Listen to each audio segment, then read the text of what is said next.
Hey, salut tout le monde, bienvenue sur le site zonetatasport.com. Aujourd'hui, j'explique le jeu Ballon Racheteur.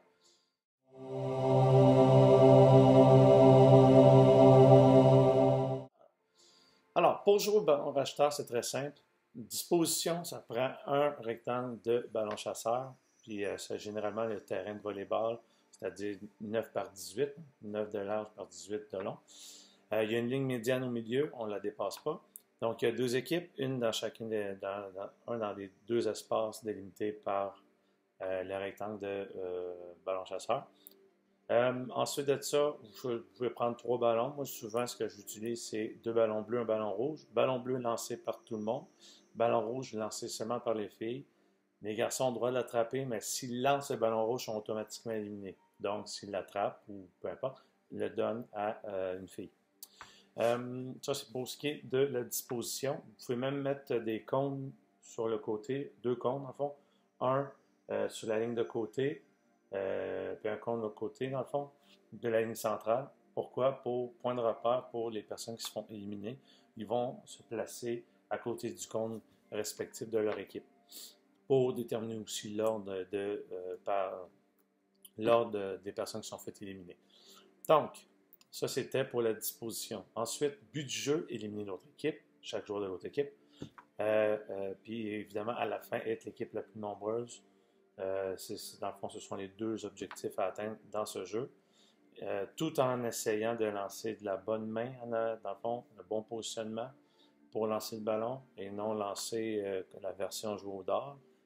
Moi, c'est plus la version joueur de baseball, le lanceur de baseball. Et dans le fond, l'objectif ultime aussi, c'est d'être en mesure d'attraper le ballon. Donc, il y a trois façons d'attraper le ballon. La méthode Fuching, il attrape le ballon comme ça avec les doigts seulement, avec les mains, avec les mains. La méthode pelle mécanique, donc ramène le ballon sur eux autres. Et la méthode qui est, moi j'appelle ça maso un peu, c'est ceux et celles qui utilisent leur visage pour attraper le ballon. Ils me collent le ballon ici. Je ne sais pas, mais ça m'arrive souvent pendant le cours qu'il y en a qui attrapent avec le ballon, avec le ballon avec le visage. Donc, c'est chacun leur technique, mais peut-être celle-là, je l'enlèverais. Donc, pelle mécanique puis la méthode Fuching, deux excellentes façons d'attraper un ballon.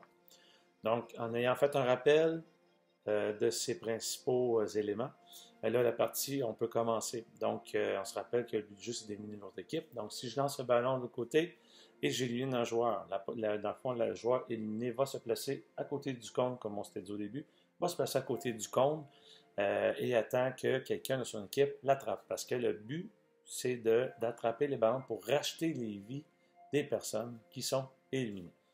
OK?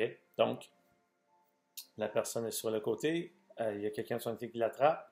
La personne qui l'attrape, sa responsabilité, c'est d'aller l'avertir. Attrape le ballon, lève la main. Quand il lève la main, ça veut dire qu'il est invincible, il ne peut pas se faire toucher.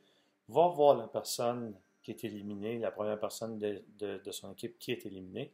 Il dit Hey, tu peux revenir sur le jeu, j'ai attrapé le ballon. OK? Avec là, il a toujours la main dans les airs pour retourner sur le jeu. Et lorsque la main baisse la main, là, ensuite, il n'est plus invincible, il doit lancer le ballon ou continuer à jouer. OK? Donc, quand tu attrapes le ballon, lève la main, tu vas avertir la personne, hey, putain, j'ai attrapé le ballon. Et après ça, il continue à jouer. OK? Un délai d'à peu près, il n'y a pas plus que 5 secondes pour toute façon. OK? Ça, c'est pour la personne qui attrape le ballon.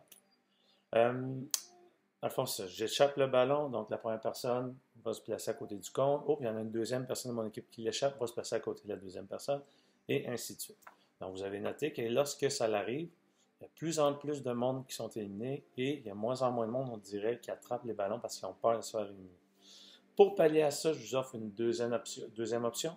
Ça s'appelle le ballon chasseur, un ballon racheteur massif. Vous sifflez, tout le monde reste sur place, on s'assoit. Et dans le fond, l'objectif maintenant n'est plus seulement d'attraper les ballons, mais ça va être maintenant, dans le fond, de rajouter un personnage qui s'appelle le Joker. Le Joker va être identifié par un dossard. Il va porter un dossard.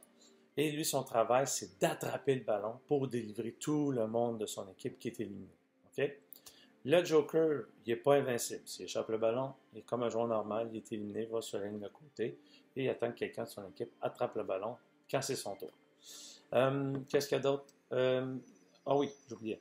Si jamais le Joker élimine l'autre Joker de l'autre équipe, donc, par exemple, si c'est moi le Joker de mon équipe, j'élimine le Joker de l'autre équipe.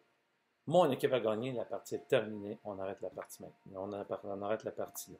Donc, qu'est-ce qui arrive? C'est très simple. Si vous êtes au gymnase, le professeur fait poup! Là, ceux et celles qui ne sont pas éliminés viennent s'asseoir. Il y a toujours une ligne de 3 mètres dans le terrain de volleyball. Donc, ils vont s'asseoir sur la ligne de 3 mètres, déposent les ballons au milieu dans le cercle dans le fond, dans le cercle de mise au jeu au basketball, sont en silence, et ceux et celles qui sont éliminés restent là. Pourquoi? Parce que ça donne des points à l'autre équipe. Je suis dans l'équipe des Bleus, il y a une personne, l'équipe des Rouges qui est éliminée, ça nous donne combien de points? Ça donne 1 point. Si, dans le fond, dans notre équipe, il y a 4 personnes dans l'équipe des Bleus qui sont éliminées, ça donne combien de points rouges? Ça donne 4 points. Ensuite, vu que c'est moi qui ai éliminé, je suis dans l'équipe des Bleus, j'ai éliminé le Joker de l'autre équipe, ça nous donne à nous autres, dans le fond, le Joker vaut 5 points, donc ça nous donne 5 points supplémentaires. Et on peut donner aussi des points pour la première équipe qui est assise en silence. Donc, un petit challenge qui est vraiment intéressant à utiliser. Là, je sais, ça fait beaucoup d'informations, mais inquiétez-vous pas, on va tout mettre ça en image, puis ça va être très simple pour vous autres. Donc, pour plus d'informations, ou pour d'autres vidéos, www.zonedatasport.com. Ciao, ciao!